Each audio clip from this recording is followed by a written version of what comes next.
Line भूमिका में कहना है। कैसे मास्टर? चंदल मोह में सैकड़ों बिहसती जिंदगी, हताहत हो मातम में तब्दील हो गई। लाशों का ढेर चारों तरफ फैला मलबा, भयावह हादसा में सपना मंजिल हो गई।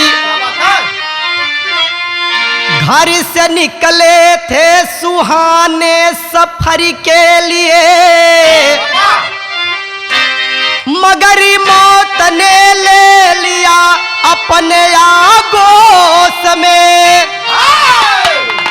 प्रबुद्ध कथन जख्म कभी ना भरेगा, रेलवे गमगीन भला सोचे खामोश में।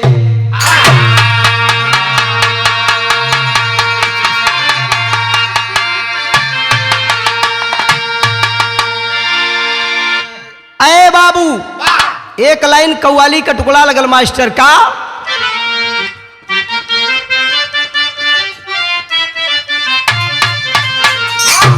ये कव्वाली बाकी आपकी शान,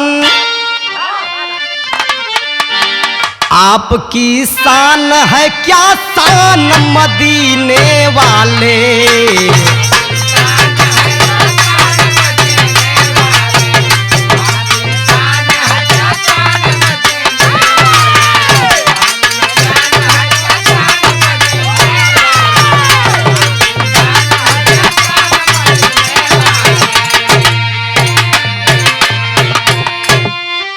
आपकी शान है क्या शान मदीने वाले।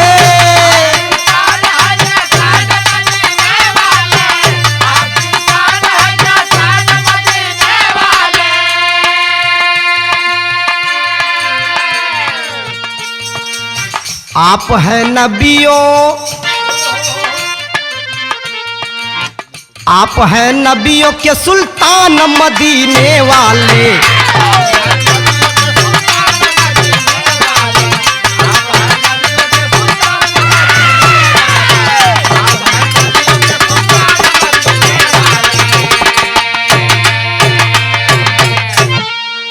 ए बाबू, ये तो कव्वाली का टुकड़ा रहल, लेकिन भाव में लिखल गेल का। मौत के खूनी, मौत के खूनी खेल में कितने दम घूट गए।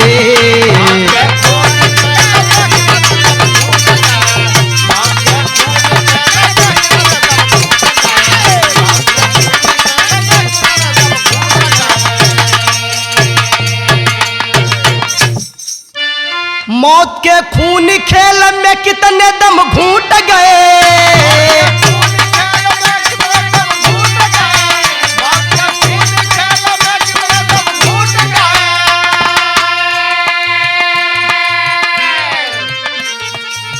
रेल दुर्घटना, रेल दुर्घटना में किस्मत के घड़े फूट गए।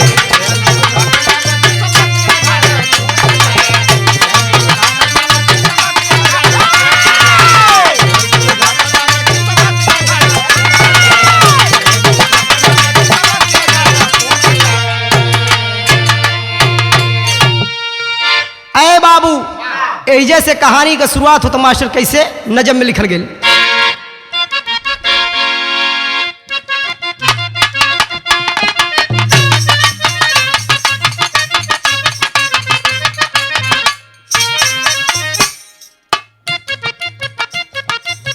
इंदौर पटना ट्रेन दुखद काल बान लिया, इंदौर पटना ट्रेन दुखद काल बान लिया।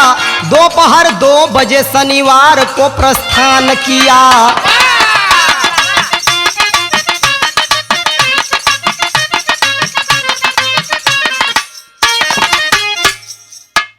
एमपी यूपी पूर्वांचल के और बिहारी थे, एमपी यूपी पूर्वांचल के और बिहारी थे, कोई मजदूर किसान कोई जन अधिकारी थे।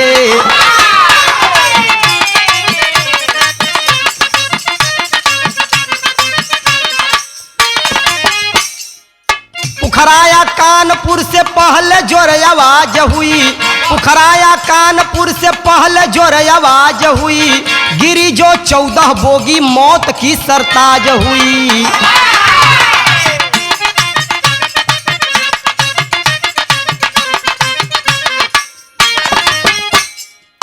मर गए 130 खौफनाक मंजर था, मर गए 130 खौफनाक मंजर था, 300 घायल अधमरे दुख भयंकर था।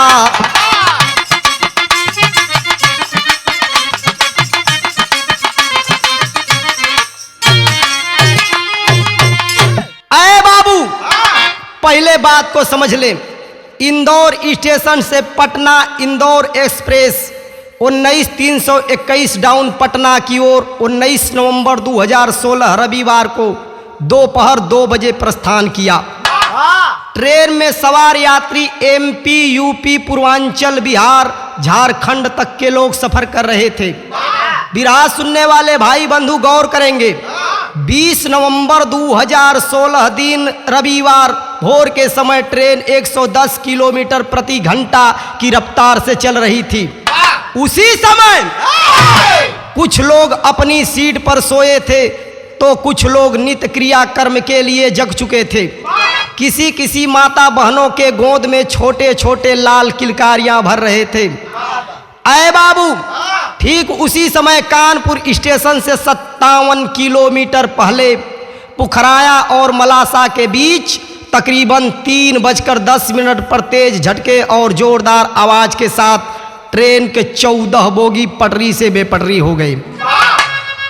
अय बाबू नतीजा निकला, भीषण ट्रेन हादसा हो गई। हादसा इतना भयावह था कि बोगियां एक दूसरे को बीचों बीच से फाड़कर आर पार निकल गई, जिसमें 150 लोग की मौत हो गई, तकरीबन 300 लोग गंभीर रूप से घायल हो गए। अय बाबू जौने समय हादसा भइल हो वो समय का स्थिति का है, यहाँ एक लाइन गीत लगत हो।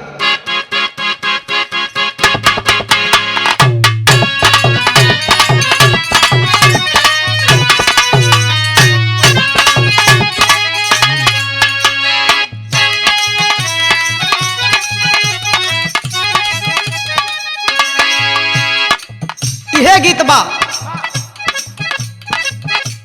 शिव जी के पूजली कुंवारे में, धोवली मंदिर भी नसारे में।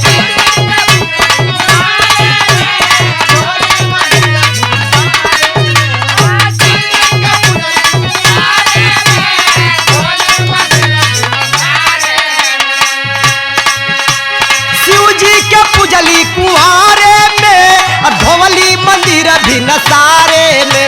अरे पूजा करत बीतली उमारी आए साखी, मिलल बा ड्राइवर हमर साई आए साखी।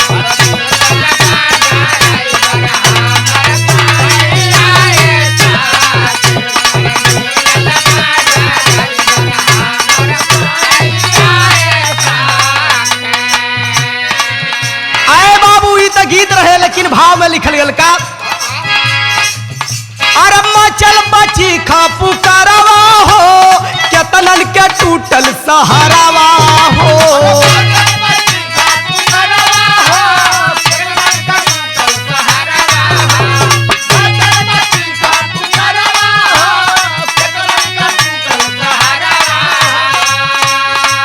अरे मचल बची खा पुकारवा हो, केतनन के टूटल सहारावा हो। अरे गोदिया के आलरधन सुगानावाए बाबू, दाम तोड़ल अखिया के समानावाए बाबू।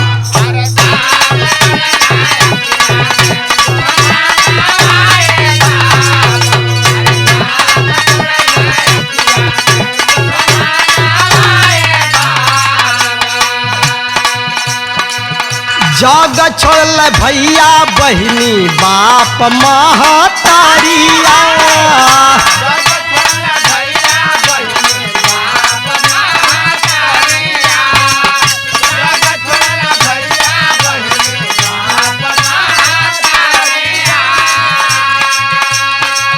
केतनन के मांग सुनी भैली वही घरिया।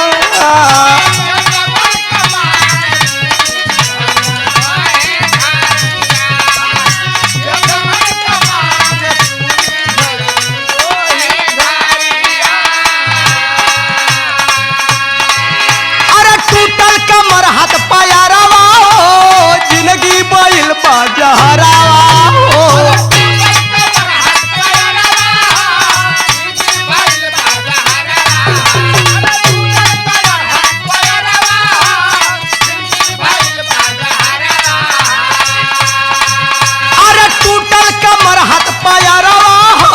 जिंदगी भइल बाजहरावा हो। अरे सिरावा भइल बाटे लहू लुहानावा ये बाबू, दाम तोड़ल अखिया के समानावा ये बाबू।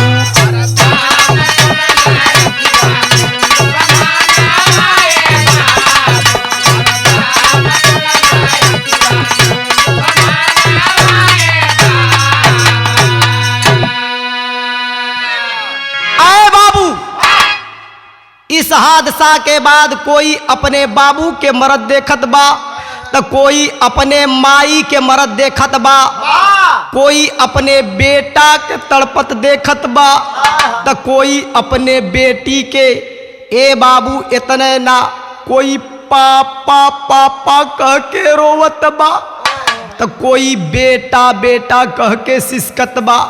कोई का हाथ टूटल बा, तो कोई का पैर टूटल बा, कोई का कमर टूटल बा, तो कोई का सिर फट के लहू लुहान भइल बा। ए बाबू, अधमरे गंभीर रूप से घायल लोग सहायता के लिए तड़प रहे हैं, कराह रहे हैं। धन्य है घटना स्थल के आसपास के लोग जो हर संभव मदद के लिए वहां पहुंच गए।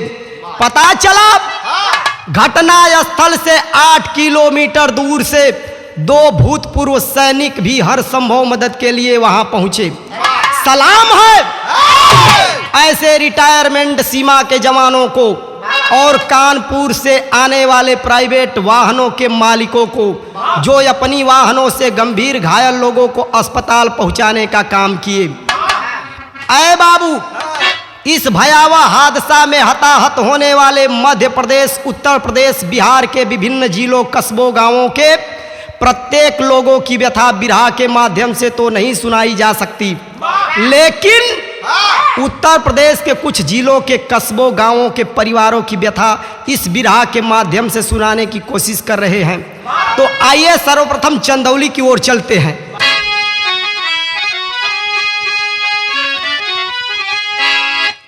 चंदौली खुर्द निवासी दीपक अर्पित का सुनिए हाल। इंदौर पटना एक्सप्रेस में सफाई कर्मी थे बहाल।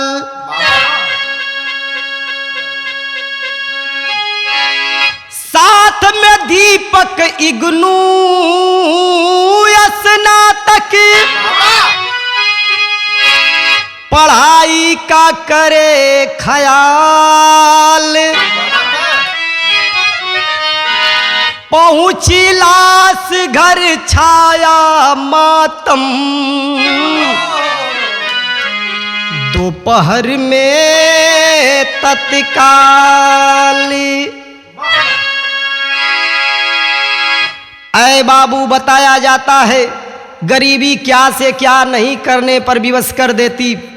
जिस समय चंदौली खुर्द निवासी दीपक के सिर पर परिवार का बोझ आया तो संविदा पर उक्त ट्रेन में सफाई कर्मी की नौकरी करने लगा। इतने ना, अय बाबू, दीपक होनहार बेटा इग्नू स्नातक की पढ़ाई भी कर रहा था। रेल दुर्घटना के बाद दीपक क्लास दरवाजे पर आइल हतम माई बाबू सहित पूरे परिवार का हालत का है बाबू। यहाँ एक लाइन तर्ज लगल,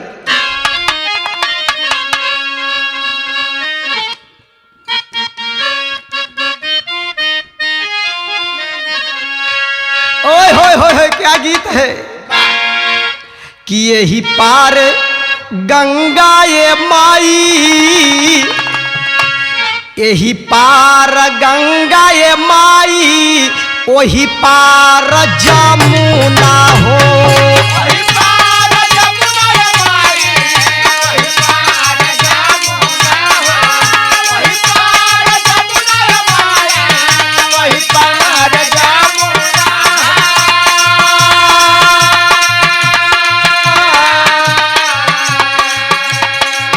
बिचवई में केवट मोरा रजऊ डेरावा डलल हो।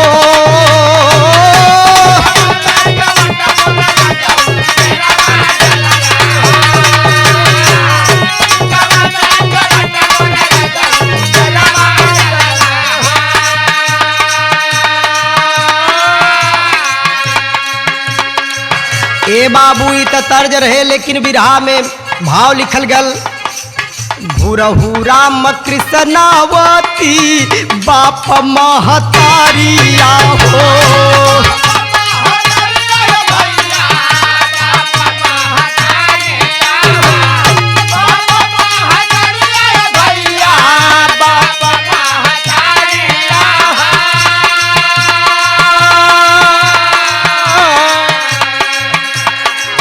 देखल जब पछरवा खाई गिरिए गईल हो।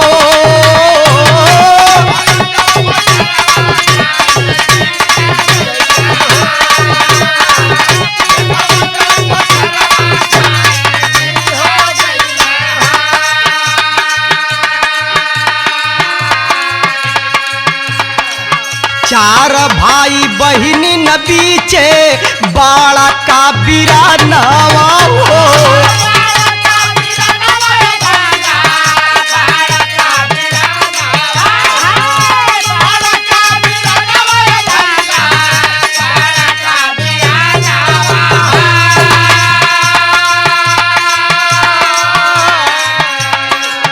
बिलख माई बहिनी कहवा छोड़िए गईला हो।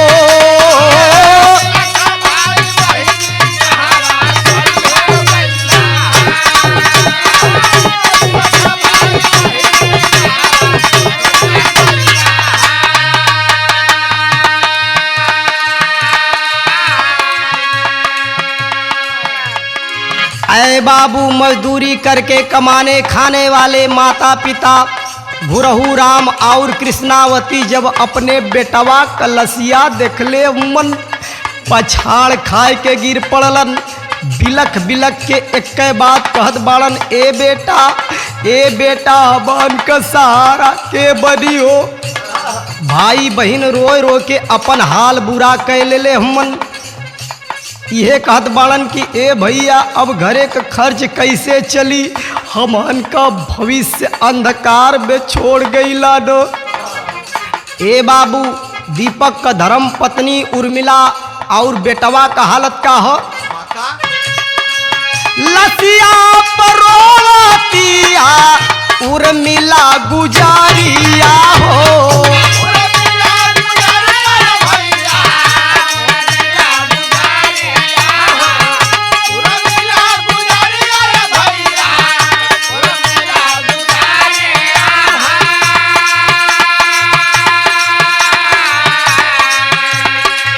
भैली बिन सहारा नसीबिया जरिए गईले हो।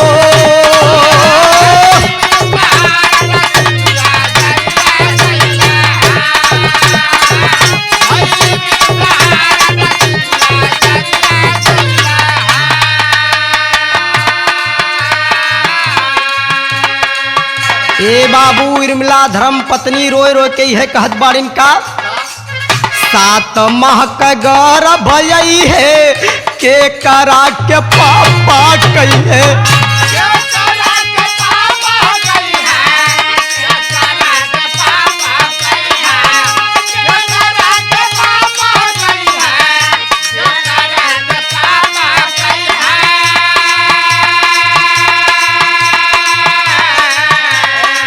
रोवा बेटवा मानिस पापा मरिए गईल हो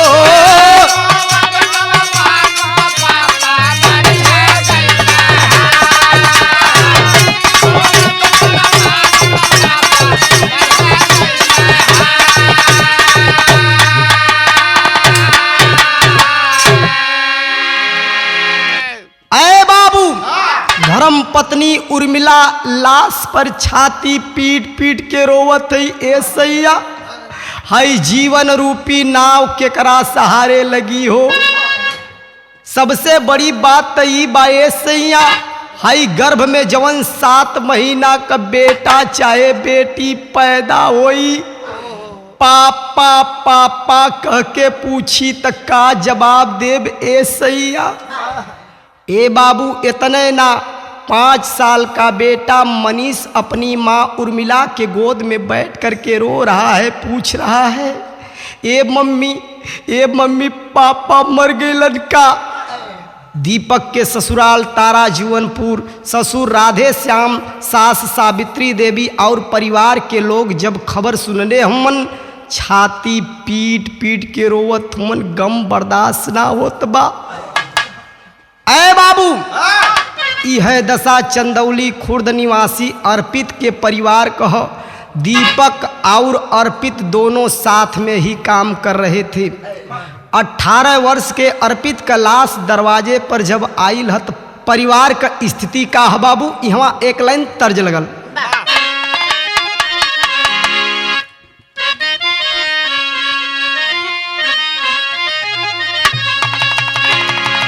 ए बाबू बड़ा पुरान गीत है मास्टर साहब।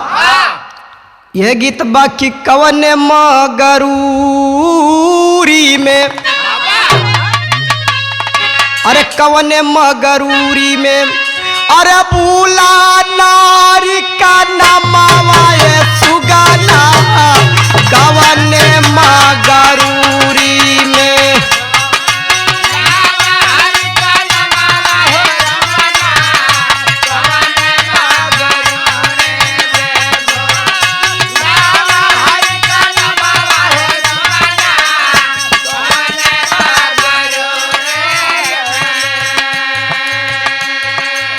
ए बाबू ये तो गीत रहे लेकिन भाव में लिखल गेल का अर्पित कैलाश देखी अर्पित कैलाश देखी बिलख परिवार भैया अर्पित कैलाश देखी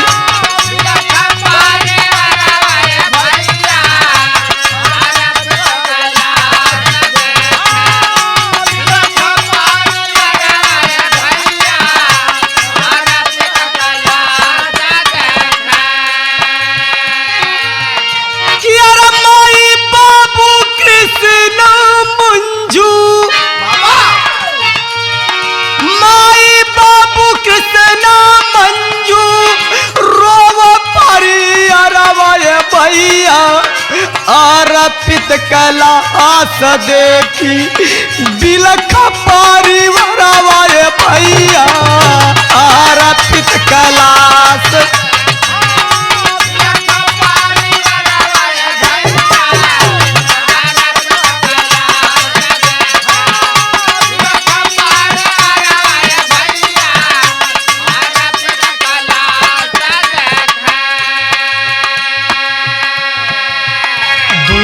भाई बहिनी न बिचक रहल बिरानावा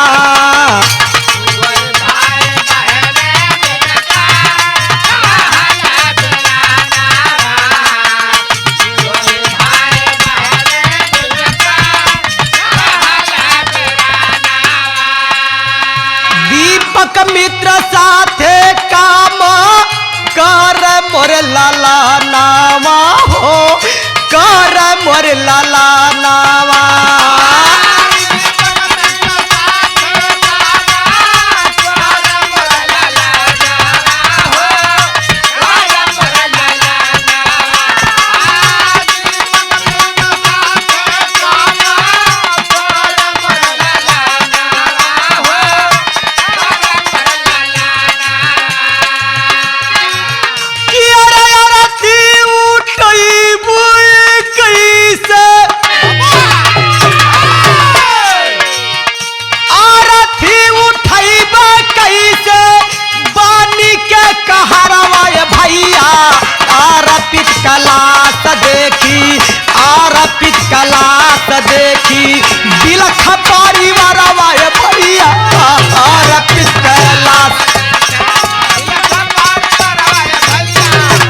का लाश बाबू कृष्णकांत, माई मंजू देवी, पूरा परिवार सहित जब देखले हुन छाती पीट पीट के रोवत हुन।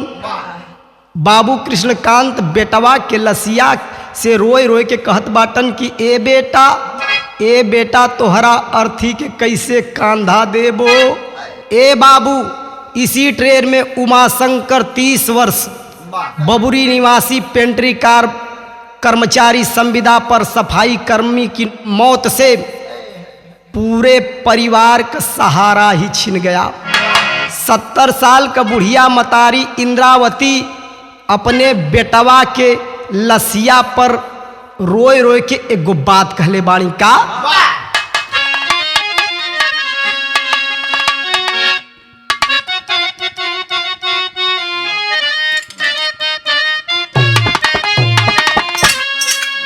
इहो निर्गुणी भाव हो मास्टर साहब कि अरे रोमन नहीं हारावा के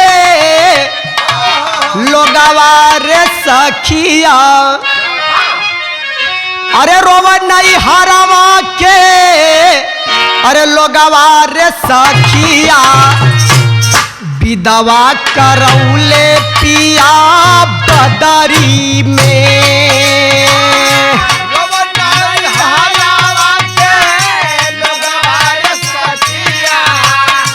दावा करौले पिया बदरी में।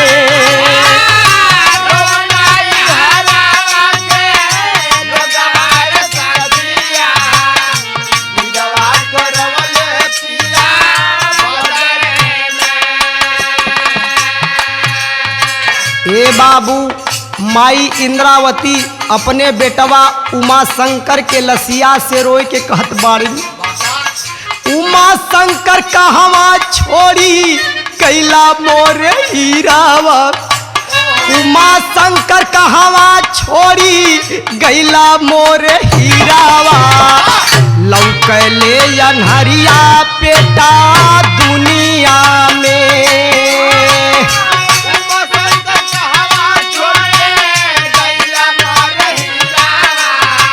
लौकले अनहरिया बेटा दुनिया में।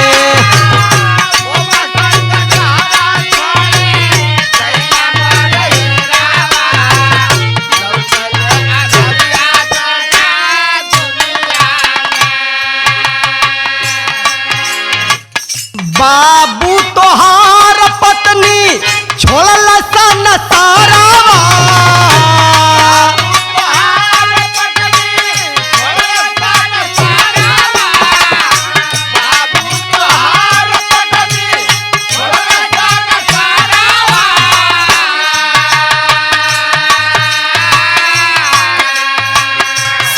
गीता भाई भोला शंकर गुण बहिरावा।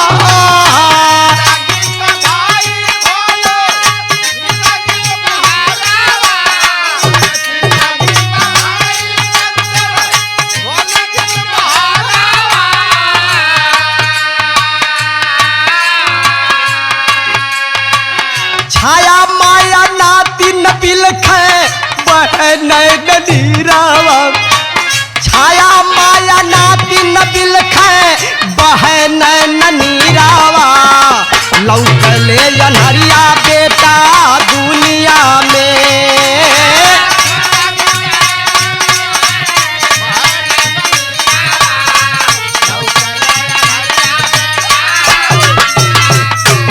अरे छाया माया नाती नबिल खे बहन नीरावा,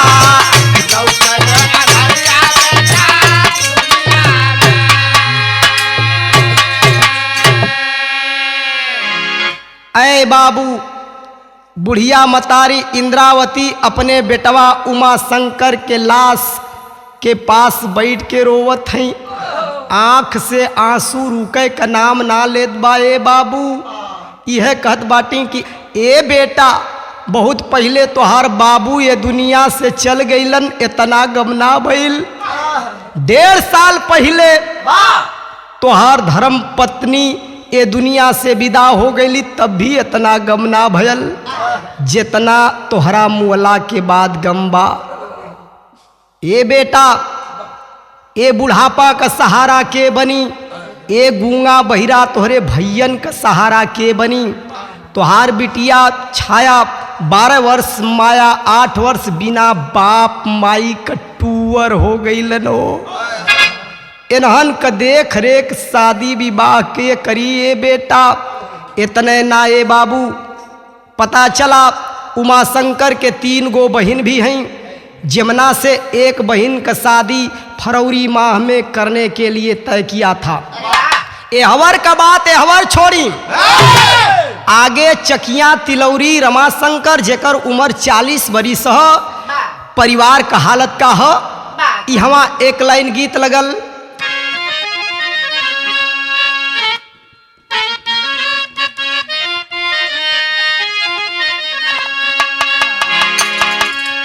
गीतिया से अच्छा भाव में लिखल गई।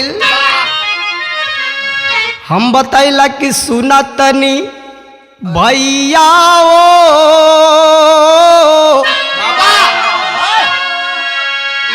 कि सुना तनी अरे भैया हो, अरे चकिया तिलौरी रामा शंकर यार, सुना तनी भैया हो।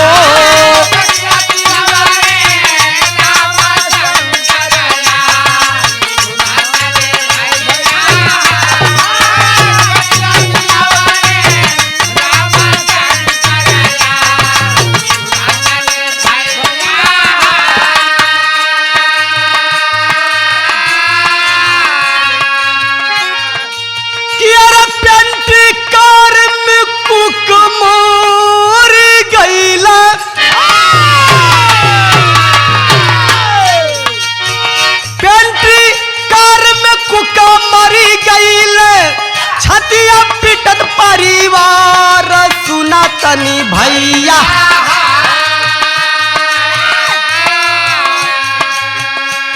कि सुना तनी भैया, चकिया तिलौरी रामा शंकर यार, सुना तनी भैया हो।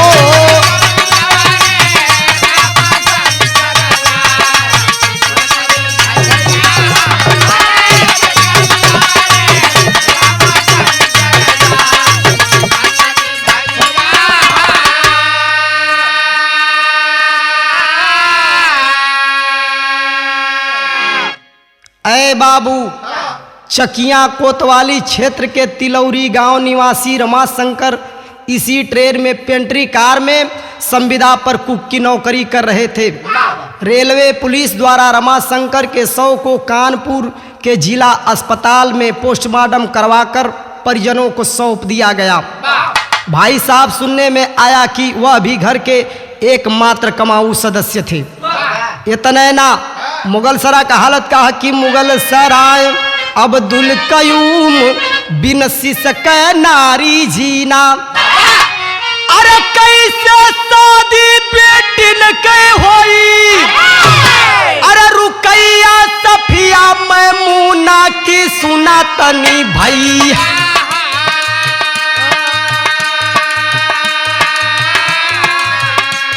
कि सुना तनी भैया,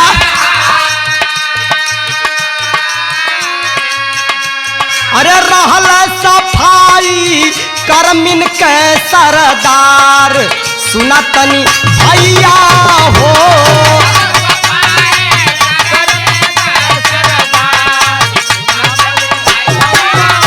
अरे रहल करमिन के,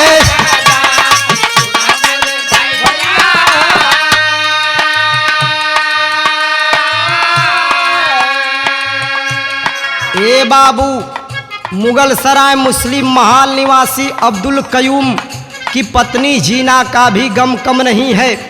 बिटिया रुकैया सफिया मैमूना सहित बिलखत हैं। यह कहते हैं कि अब के बिटियन के शादी करिए सैया। ए बाबू, बिटियन के आंख से आंसू रुके का नाम ना लेत बा। एहवर छोटा भाई अब्दुल अयूब रोए रोए के यह कहत बा कि हमार बड़का भैया सफाई कर्मियन का सुपरवाइजर रहलन, आज ए दुनिया से विदा हो गईलन। इतने ना ए बाबू, बनारस और जौनपुर का के ए दुनिया से विदा हो। बनारस की रश्मि अंचला, पिंडरा की सुरभि सुहानी, अरे ब्रिजमोहन जगमोहन छोड़ल, अरे बाप बेटा जग पानी की सुना तनी भैया।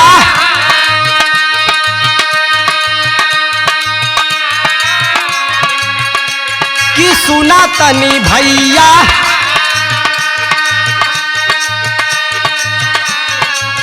जौनपुर खुशबू रविंद्र कुमार सुना तनी भैया हो। जौनपुर खुशबू रविंद्र कुमार सुना तनी।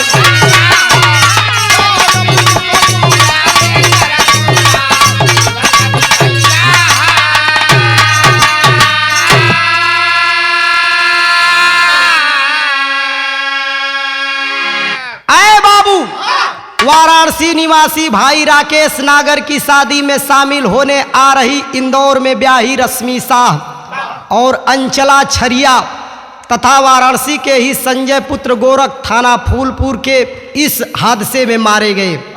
वाराणसी के पिंडरा निवासी संजय श्रीवास्तव की पुत्री सुरभि सुहानी, चवरगली निवासी ब्रिजमोहन दास और इकलौते बेटे जगमोहन दास इस हादसे में दुनिया को छोड़ चले। जीवन का कोई ठिकाना नहीं, कब कहाँ प्राण पखेरु उड़ जाई हो। यही से गुरुजी का लेखनी तेरी में इशारा करती है।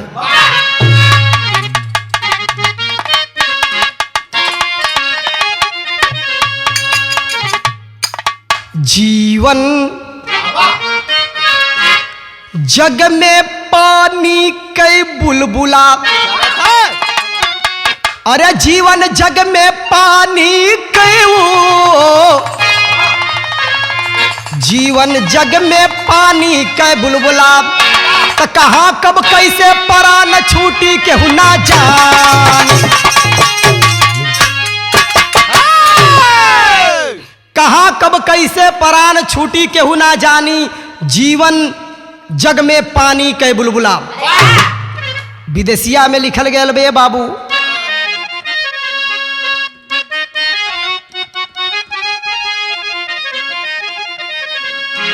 कि गाजीपुर करंडा थाना, अरे ब्राह्मणपुरा गौआ के राकेश वर्मा संग में रहली कौशल्या मतरिया, कि भाभी जी हेमवंती वर्मा, अभती जी आरोही पूजा, प्रतिभा संग में दोस्त के बेटी शीला सुकुमरिया, कि श्रवण बड़का बेटा खोज अमैया मिलत नहीं खे, अपने लोग के देखत लाश बरिसले नजरिया। राकेश वर्मा के तिलक 26 नवंबर दिन, शादी 3 दिसंबर के छवली मातमी बोदरिया। ऐ बाबू, इस भीषण हादसा में जिला गाजीपुर गांव ब्राह्मणपुरा के एक ही परिवार के 6 लोग, राकेश वर्मा उम्र 25 वर्ष, माई कौशल्या उम्र 65 वर्ष, भाभी हेमवंती उम्र 45 वर्ष, भतीजी आरोही 3 वर्ष, भतीजी पूजा 19 वर्ष, प्रतिभा 23 वर्ष, राकेश शर्मा के दोस्त की बेटी शीला कुमारी इस दुनिया को छोड़ चले। इतने ना, राकेश वर्मा का तिलक 26 नवंबर के, शादी 3 दिसंबर के तय रहल। इस हादसा के बाद परिवार में खुशी की जगह मातम छा गया। ए बाबू, एहवर का बात एहवर छोड़ी, तनी बलिया और मऊ के तरफ चली। पहपट में लिखल गया।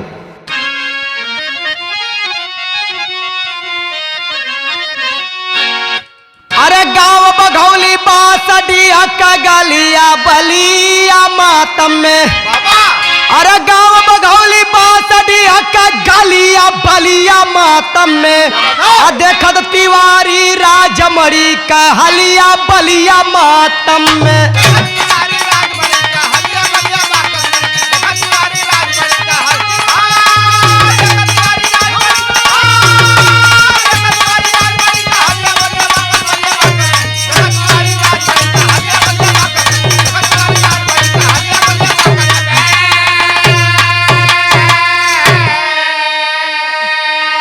अरे ज्योति भारती थाना नगरा टिकवारी का बसिया हो, राम प्रसाद गुप्ता बिसौला मऊ जिला निवासिया हो।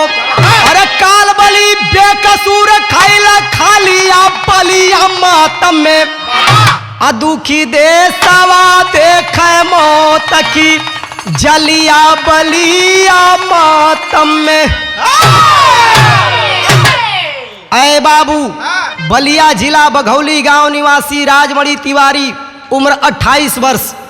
जब सोमवार को लाश दरवाजे पर पहुंची तो पूरा परिवार गम में डूब गई। ज्योति भारती के परिवार का भी यह स्थिति है। ए बाबू, राम प्रसाद गुप्ता उम्र 46 वर्ष, मऊ जिला के बिलौसा गांव के निवासी इस हादसे के बाद से गायब हैं। ये अपनी बेटी रूबी की शादी 1 दिसंबर को तय किए थे।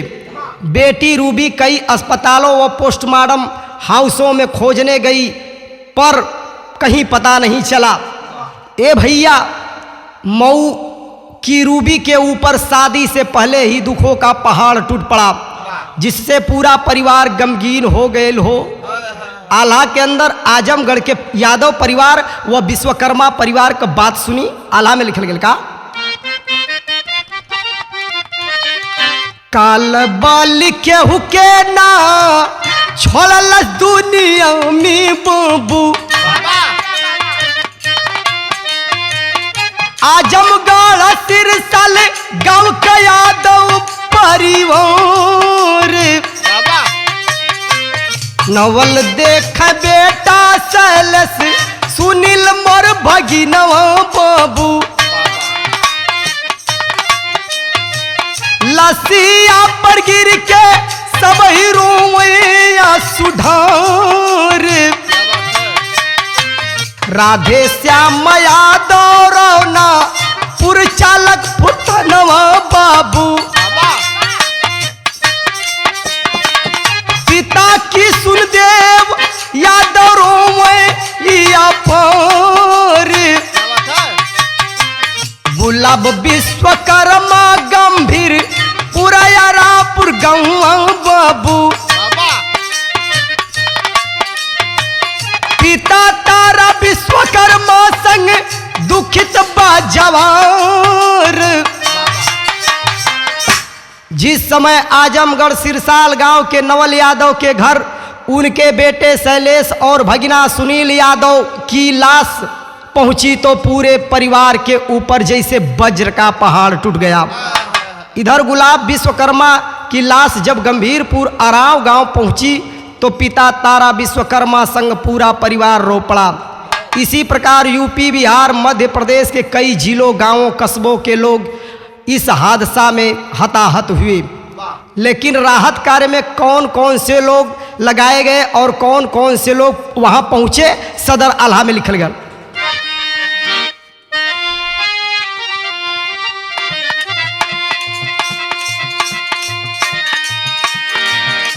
राहत में एनडीआरएफ एयरफोर्स सेना,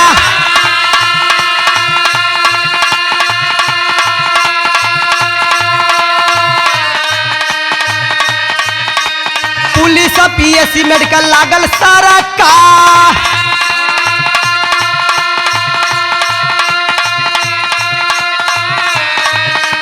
रेल मंत्री सुरेश प्रभु मनोज सिन्हा गईल।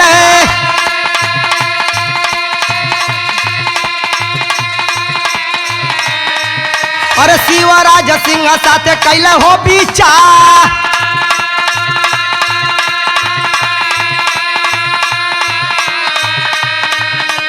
प्रधानमंत्री कोष से परिजन के 2 लाखावा।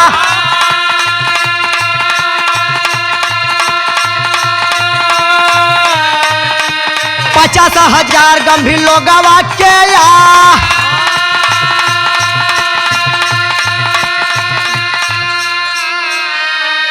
अरे रेल मंत्रालय से 3.5 लाख परिजनन के गंभीर कम घायल 25 हजार बोला।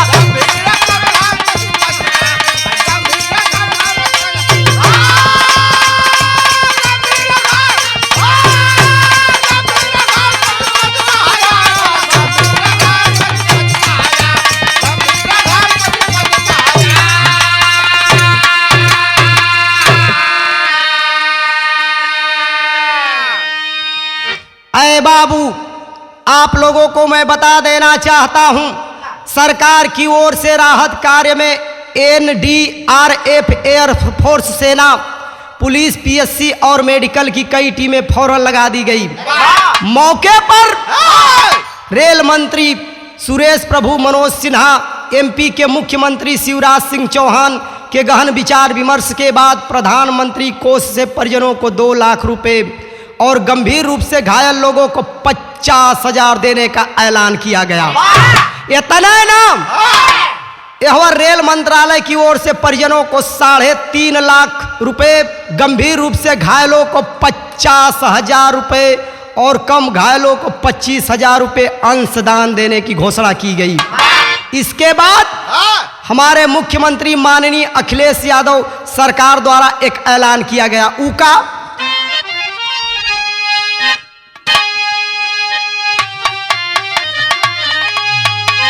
कि अरे अखिलेश सरकार से 5 लाख ऐलान भइले, घायल के 50,000 अंशदान भई।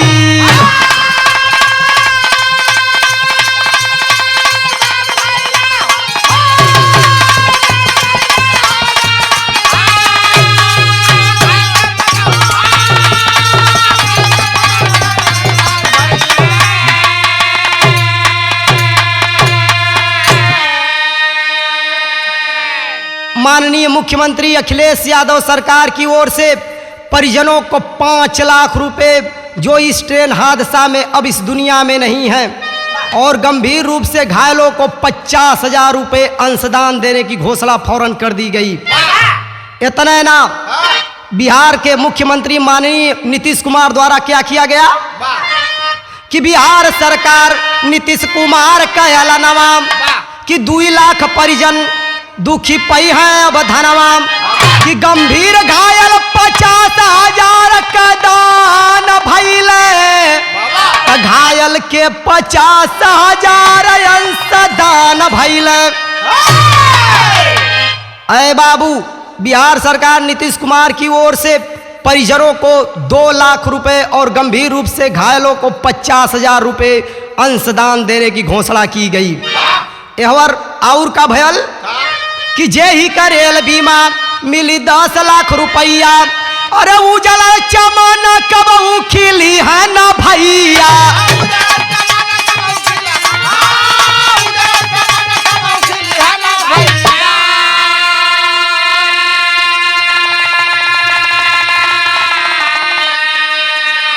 अरे किस्मत के सबको सका भगवान भइले, त घायल के 50,000 अंशदान भई।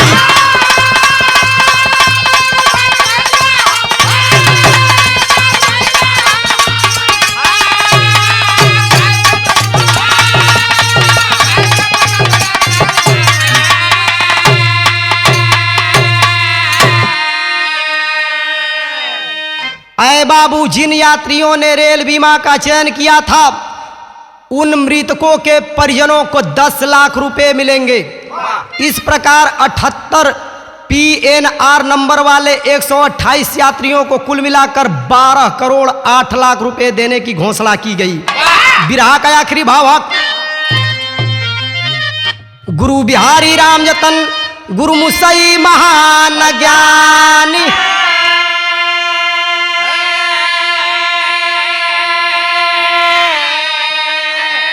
घर भरन मारकंडे विक्रमा बंसी लल्लू बच्चन विज्ञानी हो।